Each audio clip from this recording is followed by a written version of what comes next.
आज साइंस जितनी मर्जी बड़ी हो जाए लेकिन बाइबल से ऊपर नहीं जाती। हर 2 महीने में स्टडी आ जाती है, जो बाइबल में लिखा है वो ट्रू है। पहले लोग बोलते थे कि मूसा के जो बाइबल में लिखा है, वचन में लिखा है कि फिरौन जो था वो समुद्र के नीचे आ गया था, समुद्र 2 भाग हो गया था।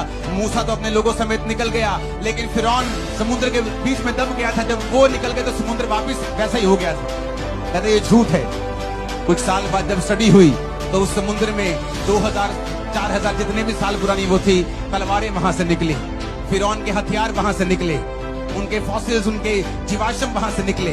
हर कुछ देर बाद नासा ये बताता है कि बाइबल में जो लिखा है वो बिल्कुल ट्रू है, बिल्कुल सच्चाई है, क्योंकि ये किसी धर्म की पुस्तक नहीं है। ये जीवित परमेश्वर का वचन है, जिसने आपने और मेरे लिए इस वचन को सिरजा है कि जब हम इस वचन को सुनेंगे और मानेंगे, हम किसी भी जाति, किसी भी धर्म से क्यों ना हो, खुदावंद हमें बरकत देगा, हमें आजाद करेगा, हमारे परिवारों को शर्मिंदगी से आजाद करेगा। आज साइंस जितनी मर्जी बड़ी हो जाए लेकिन बाइबल से ऊपर नहीं जाती। हर 2 महीने में स्टडी आ जाती है, जो बाइबल में लिखा है वो ट्रू है। पहले लोग बोलते थे कि मूसा के जो बाइबल में लिखा है, वचन में लिखा है कि फिरौन जो था वो समुद्र के नीचे आ गया था, समुद्र 2 भाग हो गया था। मूसा तो अपने लोगों समेत निकल गया, लेकिन फिरौन समुद्र के बीच में दब गया था। जब वो निकल गए तो समुद्र वापिस वैसा ही हो गया था।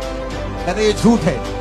कुछ साल बाद जब स्टडी हुई तो उस समुद्र में 2000-4000 जितने भी साल पुरानी वो थी, तलवारें वहां से निकली, फिरौन के हथियार वहां से निकले, उनके फॉसिल्स, उनके जीवाश्म वहां से निकले।